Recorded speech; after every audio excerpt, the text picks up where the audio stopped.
Hello दोस्तों, मैं Shiva sir आप सभी प्रिय विद्यार्थियों का अपने YouTube चैनल कुछ क्लासेस में स्वागत करता हूं।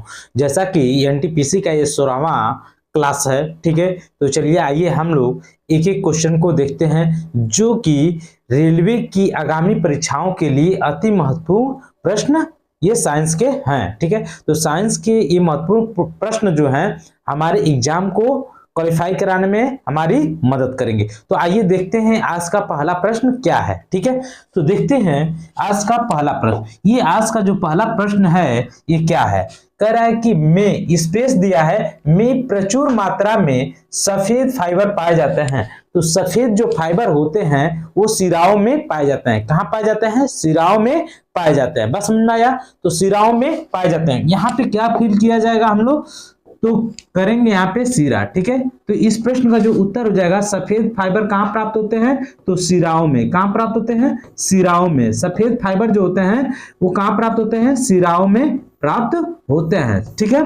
तो इस प्रश्न का उत्तर सिराओं हो गया। सिराओं में प्रचुर मात्रा में सफेद फाइबर प्राप्त होता है। अब थोड़ा सा सिरा आया है तो सिरा को हम लोग थोड़ा डिस्कस करेंगे। क्या जो सिरा होता है ये क्या करता है? अशुद्ध रक्त का परिवहन करता है। अशुद्ध रक्त का जो है ये परिवहन करता है। किसका? अशुद्ध रक्त का परिवहन करता है। अशुद्ध रक्त मतलब कार्बन डाइऑक्साइड युक्त रक्त होता है, ठीक है। कार्बन डाइऑक्साइड युक्त रक्त ये होता है, ठीक है। इसमें क्या होता है कि सिरा में जो होता है इसमें अशुद्ध रक्त का, सिरा जो होता है अशुद्ध रक्त का परिवहन करता है। अशुद्ध रक्त मतलब कार्बन डाइऑक्साइड युक्त रक्त होता है। अब इसमें एक अपवाद होता है सिरा में, ठीक है। सिरा में क्या होता है? एक अपवाद होता है। अपवाद हमेशा पूछा गया है, ठीक है। अपवाद क्या होता है कि जो पल्मोनरी सिरा होता है उससे शुद्ध रक्त का परिवहन होता है, ठीक है। जैसे जो पल्मोनरी होता है, पल्मोनरी जो होता है, पल्मोनरी क्या होता है? पल्मोनरी सीरा, ठीक है। पल्मोनरी सीरा में शुद्ध रक्त प्रवाहित होता है। शुद्ध रक्त का क्या होता है? परिवहन होता है, ठीक है। बात समझ में आया? तो जो सिरा होता है यह मेनली इसका कार्य क्या है? अशुद्ध रक्त का परिवहन करना। लेकिन अपवाद जो है सिरा का, ये जो होता है फुफसी जो सिरा होता है यहां से शुद्ध रक्त का परिवहन होता है, ठीक है। तो समझ में आ गया? अब थोड़ा सा ये सिरा आया है तो यहां हम लोग धमनी को भी देख लेते हैं। किसको? धमनी को समझ लेते हैं, ठीक है। धमनी में जो होता है इसमें शुद्ध रक्त का प्रवाह होता है। क्या होता है? धमनी के द्वारा शुद्ध रक्त का प्रवाह होता है। धमनी के द्वारा शुद्ध रक्त का परिवहन होता है, ठीक है। अब जो ये होता है इसमें भी एक अपवाद है, इसको समझना है। क्या है अपवाद इसका क्या है कि जो ये इसमें पल्मोनरी धमनी होता है, पल्मोनरी धमनी जो होता है इसमें ये अशुद्ध रक्त को ले जाता है। क्या करता है?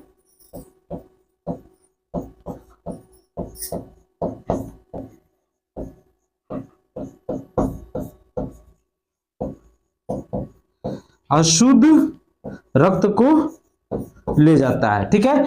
ये ध्यान दीजिएगा, इसमें कंफ्यूज नहीं होता है। जो सीरा होता है ना, ये पल्मोनरी सीरा में शुद्ध रक्त का परिवहन होता है, लेकिन जो पल्मोनरी धमनी होता है इसमें अशुद्ध रक्त का परिवहन होता है। लेकिन जो सीरा होता है उस सीरा में अशुद्ध रक्त जाता है, धमनी के माध्यम से शुद्ध रक्त का परिवहन होता है, ठीक है। तो समझ में आ गया होगा। चलते हैं हम लोग अगले प्रश्न की तरफ। अगला प्रश्न देखते हैं कितना महत्वपूर्ण है, ठीक है। ये देखिए, ये कह रहा है, देखिए क्या कह रहा है। क्वेश्चन देखिएगा, किसी गोलाकार क्या है? किसी गोलाकार दर्पण की परावर्तक सतह के व्यास को क्या कहा जाता है? किसी गोलाकार दर्पण के व्यास को क्या कहा जाता है? तो क्या कहा जाता है? छेद कहा जाता है। क्या कहा जाता है? छेद, ठीक है। एपर्चर क्या कहा जाता है? एपर्चर कहा जाता है, ठीक है। छेद कहा जाता है। किसी गोलाकार दर्पण की सतह को, किसी गोलाकार दर्पण के सतह को क्या कहा जाता है, तो छेद या अपर्चर कहा जाता है। बात समझ में आ गया।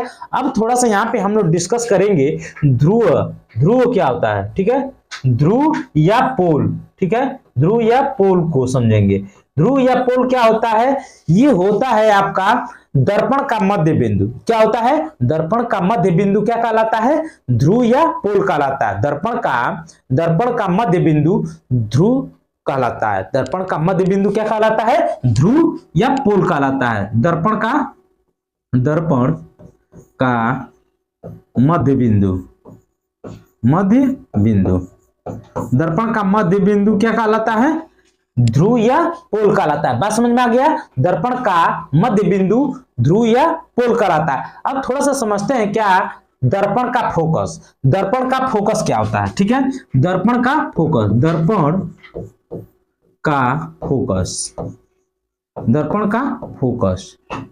फोकस क्या होता है, इसको समझते हैं हम लोग, ठीक है। क्या समझते हैं, दर्पण का फोकस, इसको हम लोग क्या कहते हैं, ये ध्यान दीजिएगा कि वक्रता केंद्र वह ध्रुव को मिलाने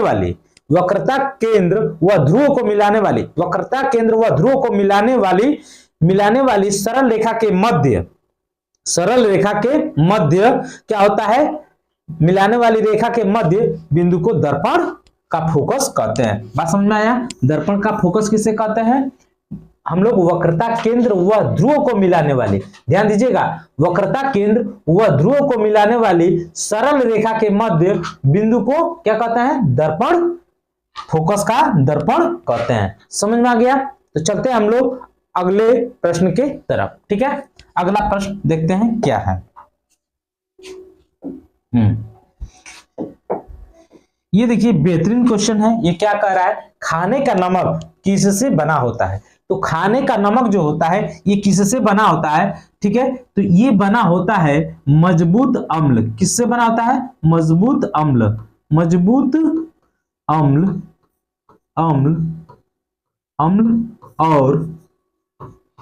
और मजबूत क्षार से,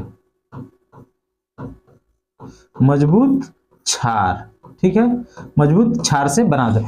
ये जो खाने का नमक होता है, इसका सूत्र क्या होता है, NaCl होता है। इसको हम लोग क्या बोलते हैं, सोडियम क्लोराइड। क्या बोलते हैं, सोडियम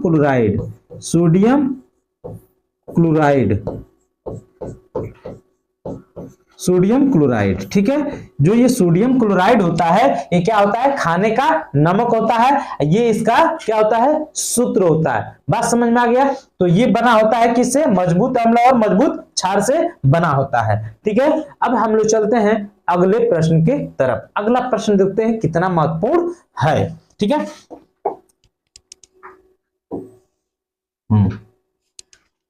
ये ध्यान दीजिएगा, एक फूल के प्रजनन का भाग कौन सा है। तो एक फूल के प्रजनन का भाग कौन सा है, तो देखिए अकॉर्डिंग टू ऑप्शन हम लोग समझते हैं क्या है कि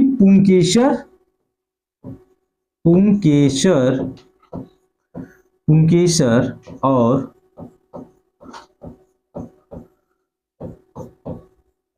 कार्पल्स।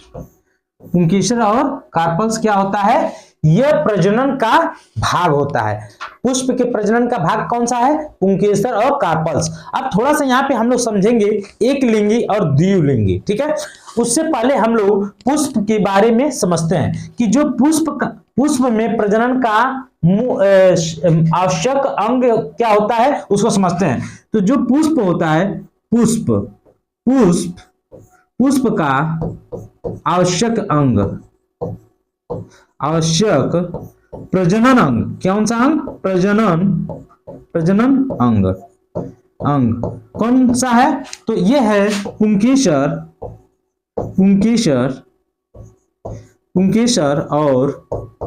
और स्त्री केसर कह रहे हैं यहाँ पे। ध्यान दीजिएगा थोड़ा सा, क्या होगा, पुंकेसर और जयांग। जो ये पुंकेसर होता है ना, ये नर वाला भाग होता है, नर भाग होता है, ठीक है, भाग होता है। कौन सा भाग होता है, नर भाग होता है। ये जो जयांग होता है ना, ये कौन सा भाग होता है, मादा भाग होता है, मादा भाग। ठीक है। पुंकेसर नर भाग होता है, जायांग मादा भाग होता है। ये जो पुंकेसर होता है ना, पुंकेसर में क्या होता है कि पुंकेसर के पराग कोश में परागकण पाए जाते हैं, लेकिन जो जायांग होता है, जो मादा भाग होता है, इसमें वर्तिका और क्या पाया जाता है, एक और चीज अंडाशय पाया जाता है। तो जायांग में ध्यान दीजिएगा, वर्तिका और क्या पाया जाता है, अंडाशय पाया जाता है। लेकिन पुंकेसर में जो होता है, इसमें क्या पाया जाता है, इस पुंकेसर के पराग कोश में पराग कण पाए जाते हैं। समझ में आ गया बात आपको? तो ये समझ में आ गया होगा। अब थोड़ा सा यहाँ पे जो पुष्प का आवश्यक प्रजनन अंग कौन सा है, प्रजनन अंग पुंकेसर और जायांग है। ये पुंकेसर जो होता है ये नर भाग होता है, जायांग जो होता है ये क्या होता है, मादा भाग होता है। बात समझ में आया? तो हम लोग चलते हैं अगले प्रश्न के तरफ। ठीक है, अगला प्रश्न देखते हैं क्या है। ये देखिए क्वेश्चन कह रहा, नाइट्रोजन के किस ऑक्साइड को लाफिंग गैस के रूप में जाना जाता है। तो नाइट्रोजन के किस ऑक्साइड को हम लोग लाफिंग गैस के नाम से जानते हैं। तो ये है N2O।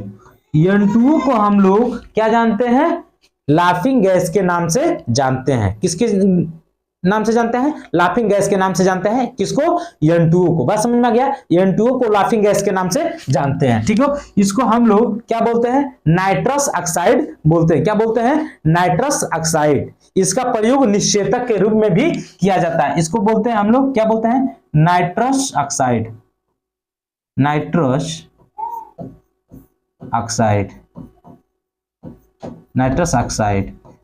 ऑक्साइड, ठीक है। इसका प्रयोग हम लोग निषेचक के रूप में भी करते हैं। निषेचक के रूप में भी करते हैं। बात समझ में आ गया। N2 नाइट्रस ऑक्साइड निषेचक के रूप में भी इसका प्रयोग करते हैं। इसको एक और अन्य नाम से जानते हैं जिसको कहते हैं लाफिंग गैस। ठीक है, तो इस प्रश्न का उत्तर आपको समझ में आ गया होगा। समझ में आया?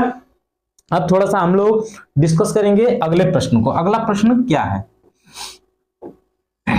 मानव शरीर का पीएच स्तर होता है। तो मानव शरीर का जो पीएच स्तर होता है वो क्या होता है, ये होता है, यहां देखिए जो पीएच स्तर होता है ये होता है आपका 7 ठीक है 7.0 से ठीक है 7.8 के बीच में पीएच प्राप्त होता है। मानव शरीर का पीएच स्तर कहां तक होता है, 7.0 से लेके 7.8 के बीच तक प्राप्त होता है। क्या, पीएच प्राप्त होता है। अब पीएच जो आया है तो पीएच का जो मान होता है, ठीक है, ये कितना होता है, 0 से लेके 14 तक। कहां से लेके, 0 से लेके 14 तक होता है। ठीक है, ये जो पार्ट होता है इसको हम अम्ल, ठीक है, ये उदासीन, ठीक है, इसको हम लोग क्षार। ठीक, तो ये अम्ल जो होता है ये 0 से 7 तक के बीच में होता है, उदासीन केवल 7 पे होता है, और 7 से 14 के बीच क्षार होते हैं। ठीक है, अब जो ये आया हुआ है तो इसका जो खोज है सोरेनसन नाम के वैज्ञानिक के द्वारा किया, सोरेनसन वैज्ञानिक के द्वारा इसको खोजा गया था। ठीक है, अब हम लोग चलते हैं अगले प्रश्न पे। अगला प्रश्न ये देखिए, क्वेश्चन कितना लाजवाब है। विद्युत प्रवाह की अंतरराष्ट्रीय मानक इकाई है। कह रहा है कि विद्युत प्रवाह की अंतरराष्ट्रीय मानक इकाई है। तो विद्युत प्रवाह या विद्युत धारा का मात्रक क्या होता है, एम्पियर होता है। क्या होता है, एम्पियर होता है। क्या होता है, एम्पियर होता है। ठीक है, एम्पियर को हम लोग ए से डिनोट करते हैं, एम्पियर। ठीक है, किससे डिनोट करते हैं, एम्पियर। ठीक है, बस समझ में आ गया। अब थोड़ा सा ये आया हुआ है मात्रक से रिलेटेड, तो यहाँ पे हम लोग कुछ अन्य मात्रकों को भी देखते हैं फटाफट जल्दी। ठीक है, तो जैसे क्षेत्रफल का जो मात्रक होता है ये क्या होता है, ठीक है, क्षेत्रफल का जो मात्रक होता है मीटर स्क्वायर होता है। आयतन का जो मात्रक होता है, आयतन का जो मात्रक होता है ये क्या होता है, मीटर क्यूब होता है। ठीक है, जो संवेग होता है,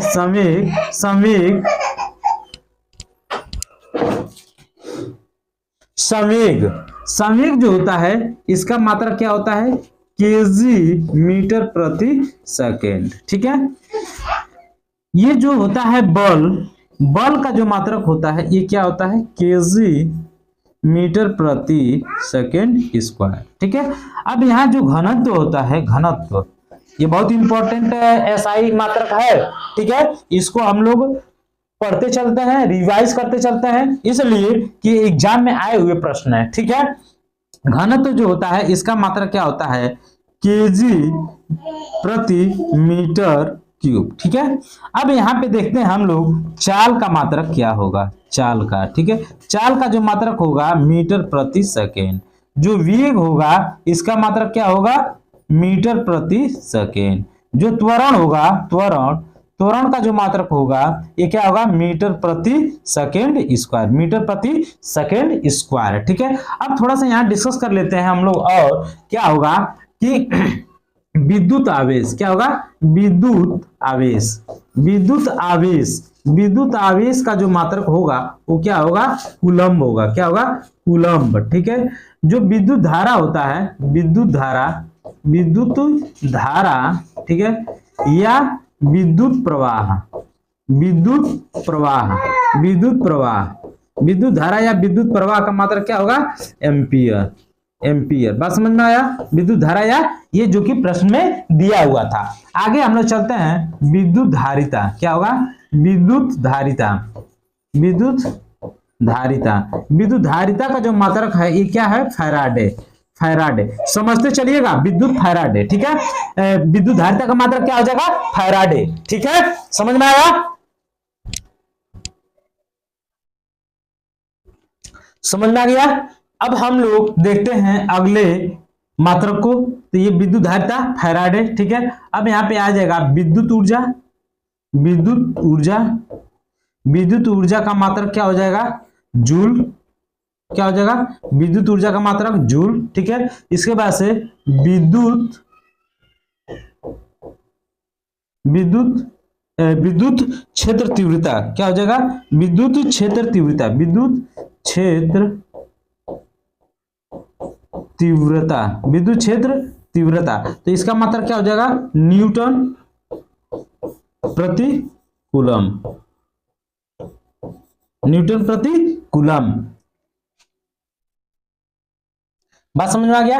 अब थोड़ा सा हम लोग और एक दो मात्रकों को जल्दी जल्दी देख लेते हैं। पराध्वनिक, पराध्वनिक, पराध्वनिक गति, पराध्वनिक गति को माइक में, ठीक है, किसमें, माइक में। ठीक, प्रतिरोध का, प्रतिरोध, प्रतिरोध को किसमें, ओम, ओम में। ठीक है, जो कि इसका प्रतीक ये होता है। ठीक है, तो यहाँ पे हम लोग कुछ मात्रकों को समझे। अब हम लोग चलते हैं अगले प्रश्न के तरफ। एक और प्रश्न छूट रहा है, ये देखिए यहाँ पे विद्युत, एक और यहाँ पे देख लेते हैं, क्या, विद्युत विभव। ये बहुत इंपॉर्टेंट है, ध्यान दीजिएगा। क्या है, विद्युत विभव।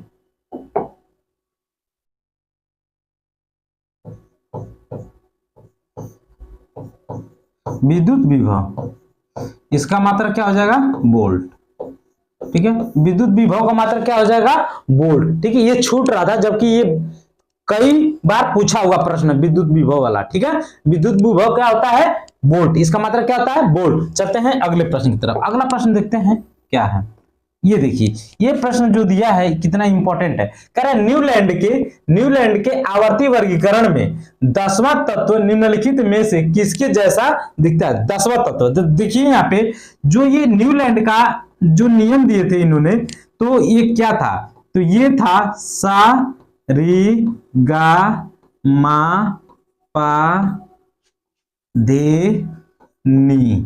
ठीक है, तो देखिए 1 2 3 4 5 6 7, ठीक, 8 9 10। तो ये 10वां किस में आ रहा है, तो तीसरे वाले में आ रहा है। किस में आ रहा है, तीसरे वाले में आ रहा है। तो जो ये 10वां जो तत्व है ये किस में आ रहा है, तीसरा में आ रहा है। किस में आ रहा है, तीसरा में। बात समझ में आया। तो ये जो न्यूलैंड का अष्टक नियम था, इसको अष्टक नियम बोला जाता था। ठीक है, और इन्होंने ये बताया कि इस जो समूह है, ठीक है, इस वर्ग में, ठीक है, जो तत्व के गुण क्या होंगे, समान होंगे। इसमें क्या होंगे, तत्व के गुण समान होंगे। बात समझ में आ गया। तो इसी तरह से पूछा है कि जो 10वां तत्व है निम्नलिखित में से किसके जैसा है। 10वां तत्व ये होगा तो तीसरे के जैसा होगा। किसके जैसा होगा, तीसरे के जैसा 10वां का गुण होगा। तो चलते हैं हम लोग अगले प्रश्न पे। ये देखिए कितना बेहतरीन प्रश्न है। कह रहा है आनुवांशिक सामग्री के वाहक हैं। आनुवांशिक सामग्री के वाहक हैं। तो आनुवांशिक सामग्री के जो वाहक है वो क्या है, जीन है। ठीक है, जीन है।